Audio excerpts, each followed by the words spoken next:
Stacy, when are we going to that Italian place in front of the station you mentioned yesterday? Is your daughter-in-law going to drop you off and pick you up? Must be nice, huh? My daughter-in-law could never do that. Ugh, she's totally useless. She leaves dirty dishes piled high in the sink, forgets to take out the trash, and wouldn't even know where the cleaning supplies are kept. Maggie, did you mean to send this to someone else? Because, well, that doesn't sound very kind. Huh? What are you saying, Stacy? Oh, I'm so sorry. I meant to send that to a friend. My mistake. No worries. Sorry, I eavesdropped.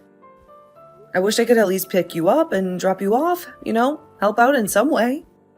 It's fine. Don't worry about it. You have a very nice face. That alone makes you worth it, right? I don't think so. I want to help you and Maurice. It breaks my heart to see him struggling so much. But it's impossible, right? You can't help me with legs like that. Oh, poor you. So young and yet living life in a wheelchair. You can't even enjoy fashion. If I were you, I wouldn't be able to live with it. You must spend all day in sweats, right?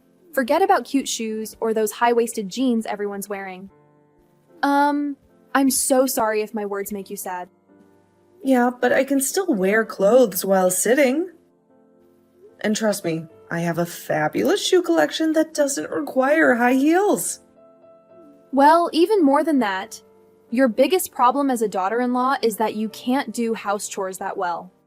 It's been a real pain recently, having to clean up after you when you don't do things properly. Spilled spaghetti sauce on the new rug yesterday, didn't you? How do you feel about that? Do you think you could at least apologize properly?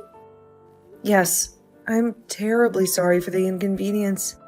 But let me tell you, I can cook and clean just fine. And for your information, I even managed to clean the bathroom somehow. Despite the fact that the cleaning supplies seem to be hiding from me. Somehow? You suck at drying it. You can't even clean up the water stain. You shouldn't do it like that. You're letting the machine clean the floors, aren't you? It's like you're not even trying. Well, that's what Maurice bought it for. So I'm really grateful that we have it around. It helps me feel a bit more independent. I can never get used to that thing. But even so, cleaning is also a chance to collect one's thoughts, isn't it? In other words, you leave everything, including your own thinking, up to other people. I really hate that kind of attitude. It's like you've given up. I'm sorry. That isn't my intention. I just find some tasks more challenging than others. Why would Maurice want such a defective product like you? If he wanted to satisfy his desire to protect someone, he should have just gotten a pet. You'd better show more appreciation for him. Because usually someone like you would be living alone until they died. And by the way, stop getting all quiet whenever I correct you. It feels like you're making fun of me. Sorry, but I'm not sure what I should say. I've been thinking about it. It's hard to find the right words when I feel so overwhelmed. I understand. Thank you for taking the time to teach me. See? That's what people would usually say. You don't have enough gratitude. Since we're all living together, from now on, I'll teach you these things properly. If you don't like it, then leave. Sound good? Yes, I understand. I'll try to do better and be more appreciative. Thank you for your patience. Hey, Stacy, I'm off work. I'm coming home now. The traffic is a nightmare, but I'm pushing through it just to see you. It feels like it's been ages since we've had a proper night together. Oh, great to hear it. You seem busy lately. It's like the office has become your second home, and dinner dates have turned into canceled calls. Is everything all right here? I know, and to think getting home early was one of the reasons I joined this company. But anyway, I've got to work hard right now. The project is reaching a critical phase and I need to give it my all. It feels like the future of this company rests on my shoulders. You seem happier than usual. Like there's a new spark in your eyes, a lightness in your voice I haven't heard in a while. Is it just the work, or is there more to it? Can you tell? I'm finally enjoying my job these days. It's challenging, yes, but also incredibly rewarding. I feel like I'm finally starting to understand the bigger picture, like all the pieces are falling into place. It's a welcome change from feeling of just going through the motions. That's really great to hear, Maurice. I'm always rooting for you. Your success is my joy, even if it means late nights and missed dinners for a while. Thanks, Stacy. By the way, how are you doing? I hope the day hasn't been too overwhelming. Have you managed to get some rest and some time for yourself? With what? The house? The chores? Or the silent battles we don't talk about? Especially with Mom around lately. Huh? What are you talking about? With my mom? Is she nagging you about this and that again? I know she can be a force of nature with her opinions on everything. No, not exactly nagging. Just the usual reminders and her way of showing care, I guess, in her own way. But it can be a bit much sometimes. Really? That's good if that's the case. Because she can be pretty picky when it comes to keeping up her appearances. If she does nag you about anything, tell me right away. I'll be your knight in shining armor, ready to take on a dragon of a mother-in-law. I'm fine. Besides, discussing the wife in the wheelchair is definitely not a pleasant topic for either of us. I understand how she feels. The guilt, the protectiveness. It's a difficult dance we do, isn't it? That doesn't matter. You're not a wife in a wheelchair, you know. You're just you, Stacy. Believe me, you're the kindest person I've ever met with the biggest heart. And definitely the best wife a guy could ask for. You're my rock, Stacy. You give me too much credit, but thanks. Thanks to you, I'm happy every day. Your love is the sunshine that breaks through the clouds, even on the toughest days. Not as happy as me. Also, if you want to work on something, a project of your own, or you want to start a new hobby, just let me know. I'll do everything I can to help. Your dreams are my dreams too. Thanks, Maurice. But for now, I think I'll start by tackling the house chores properly. If I'm going to start something new, I think I'll start from there. It's important for me to contribute to our home, to make it a haven for both of us. I see.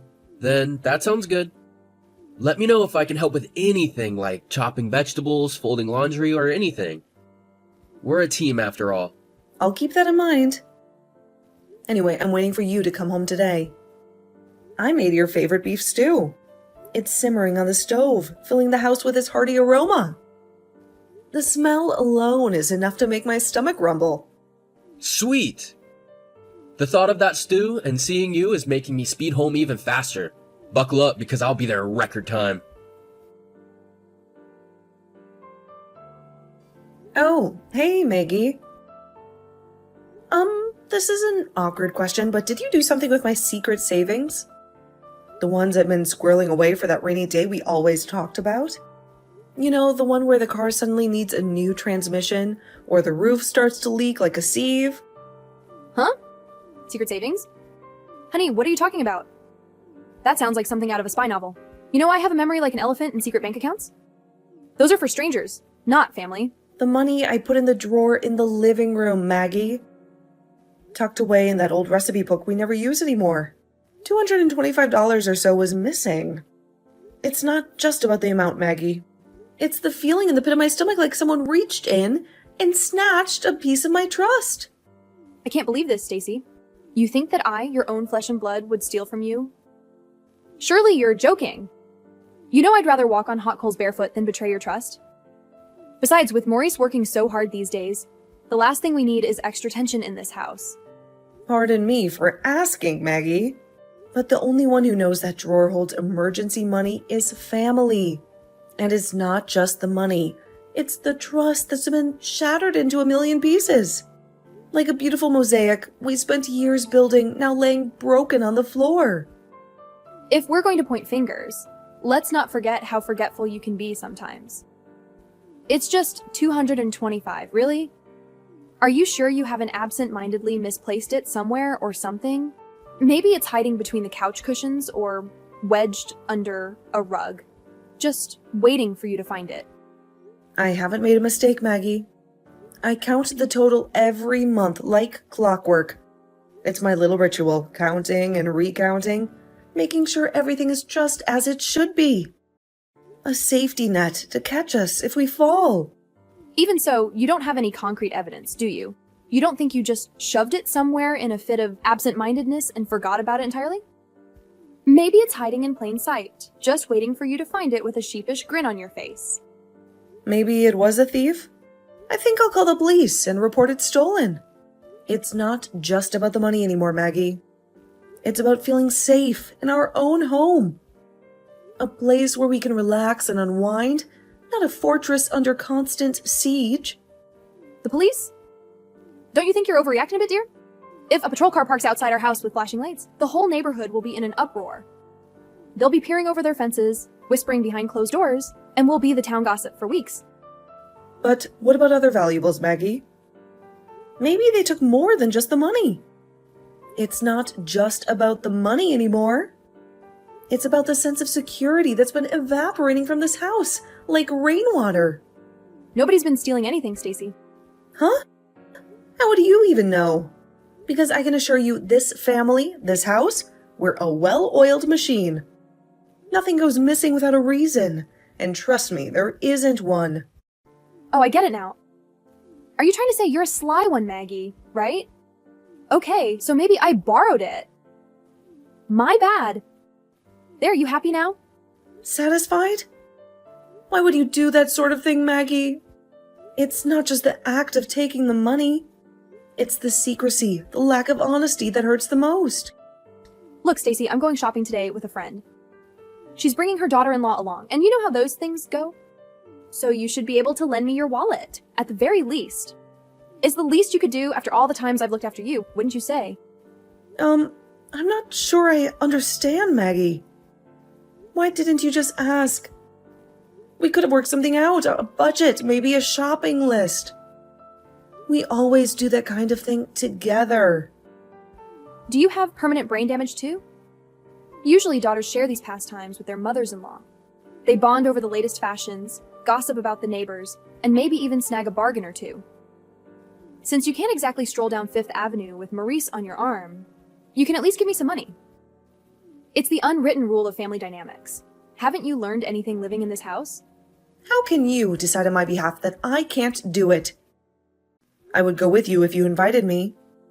We could navigate the bustling shops together, me in my trusty wheelchair and you with your endless supply of shopping bags. I'm more than just a wallet, Maggie. I'm your daughter-in-law, and maybe, just maybe, we could use this as an opportunity to build a bridge between us. It's embarrassing. If I was walking with someone like you, people would stare at us. They'd whisper about the poor woman stuck in a chair, and I wouldn't be able to hold my head up high. I really can't do it. It's not just about you. It's about maintaining appearances. This town thrives on gossip, and I won't be the one feeding the rumor mill. It's that bad? I never knew you felt this way. It's like I'm some kind of burden, a stain on your perfect image. All this time, I thought we were becoming closer, a family even. But apparently, I'm just a secret you keep hidden away, a source of shame. If you can't even do the simplest duties as a wife, then you can leave. This conversation is over. Frankly, it's exhausting. All I want is a nice day out with a friend, and you turn it into this dramatic ordeal. It's disappointing that Maurice will be on a business trip for my birthday next week. If it's just the two of us, it'll be so depressing. There goes my celebratory lunch plans. Well, I'll come home in the evening then. Maybe I'll find some solace in the quiet, a glass of wine, and a good book. Please wait, Maggie. Don't walk away from this. We need to resolve it for the sake of our family, for the sake of what we once had. Maybe not the picture-perfect family you envisioned, but a family nonetheless. There has to be a way past this, a way for us to understand each other.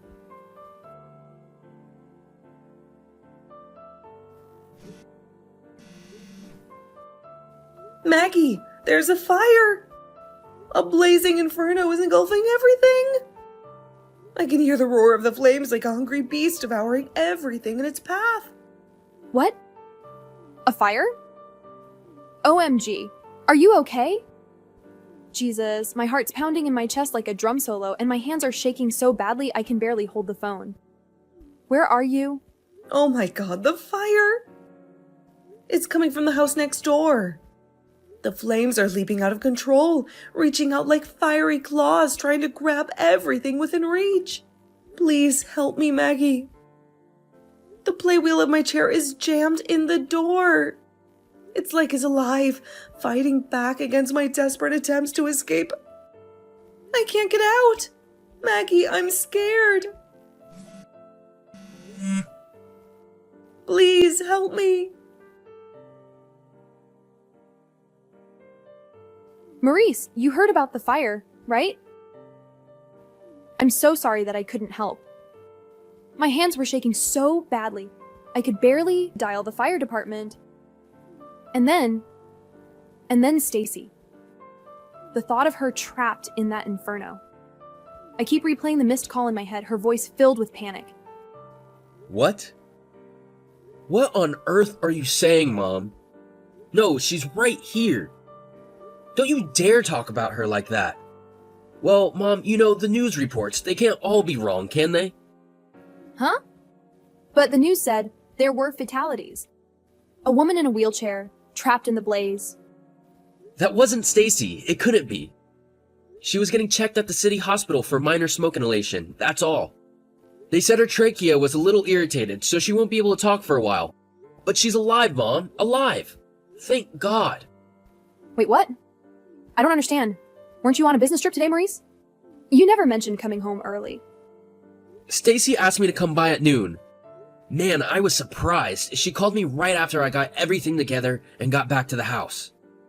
She said that there was a fire spreading from the neighbor's house and she couldn't escape and she needed my help. I moved faster than I ever have in my life. The whole drive back home was a blur, filled with dread and the image of her trapped in the flames. Is that so? I'm glad she's okay, truly. You had me worried for a moment. She's not okay, you hag! Hag? Now listen here, young man. Don't you use that tone with me. Why are you acting like everything is all fine? You abandoned her in a fire. And I know you knew. She told you about the fire in those frantic texts. You ignored her call for help and ran away. Wait a second, Maurice. You don't understand. There must be some mistake, my dear son. She showed me the texts too. All of them leading up to now.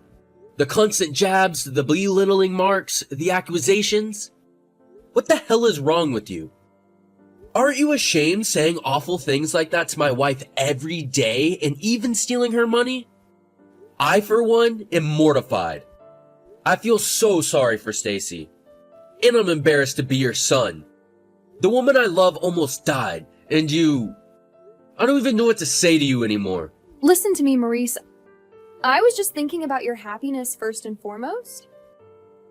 Since you were a little boy, you've always loved things like rock climbing and playing outside, scaling every jungle gym with that fearless glint in your eye. You can't exactly do those things with her, can you? Because she's in a wheelchair. It breaks my heart, but it's the truth. You're right, Mom. I can't. But instead, Stacy showed me a whole new world of fun I never knew existed. We go to these cozy little cafes with mismatched furniture and poetry readings, and we even went to a planetarium last week. It felt like we were floating among the stars, just the two of us.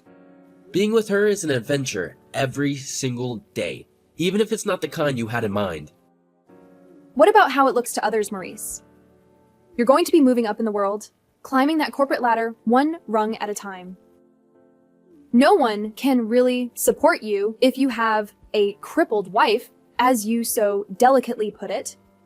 Sometimes your boss will even come to your house for dinner parties. How will you explain her then? It'll look bad, Maurice, for your career. Explain her? I will simply say she's my wife, the kindest, most compassionate person I've ever met. She's got a heart of gold and a laugh that can chase away any storm cloud. What's the problem with that? And by the way, Why do you think I came back early from work today? Don't tell me you actually thought I was taking a half day to celebrate your birthday. Surely, to celebrate my birthday. Wouldn't you? Isn't that what good sons do? Most men my age aren't exactly taking half days off to celebrate their mother's birthday. But Stacy wanted to get on better terms with you, so she set up a surprise party. We were going to bake your favorite cake, the one with mountains of whipped cream. She even convinced me to wear that ridiculous party hat you gave me last year. Ah, is that so? A surprise party, you say? Well, how thoughtful of both of you. I can't live without Stacy, Mom. And yet, you tried to let her die in that fire. You left her trapped in the house, abandoned her call for help, and just ran away. And on top of that, you stole money from her savings. So, I'm cutting you off. No more handouts, no more pretending we're this happy family. Cutting me off? But where will I go? The house burned down, Mom. There's nothing left here, for better and for worse. We're staying at a friend's house now, and we're going to look for a new place for ourselves. A fresh start, you could call it. Wait, Maurice. What will I do? It all burned down? My things, my memories, are they all just gone? I don't know, Mom. You have to figure it out by yourself. Someone as thick-skinned as you should be able to get by without even a house. It doesn't concern me or Stacy any longer. Oh, wait, Maurice, please. Let's talk together one more time. All three of us. Look, if we do it now, it won't be too late. Please celebrate my birthday with me. Maybe then we can start over. Celebrate some stranger's birthday? On top of that, a person who tried to kill my wife? The audacity is astounding. Fine, then please tell Stacy. Tell her I'm sorry. Tell her I apologize and to please not leave me alone. Please, Maurice, I can't be alone. I told her your phone's touchscreen isn't working, so she'll write you a message from mine. Here, have a look. Maggie, you said if Maurice wanted to satisfy his desire to protect someone, he should have just gotten a pet. Remember? I think you were onto something. Really? Why? We've decided we'd be better off getting a goldfish than helping you out right now. Because at least a pet might help us out in an emergency by, alerting the fire department or something.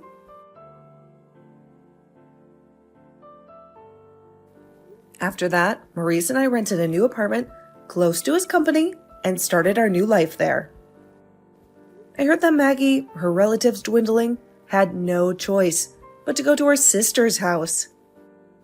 Her sister lives on a farm in the countryside, and I heard she has Maggie working all day, doing the farm work she used to make fun of. She messaged Maurice one more time, saying that she would die if she had to work in a place like that, but he left her on red. Now I can laugh about it, but the fear of that day hasn't quite disappeared. But recently, I've thought that maybe I'm glad it happened because of what it resulted in. Because he saved my life, and I was able to let the bridge between me and my mother-in-law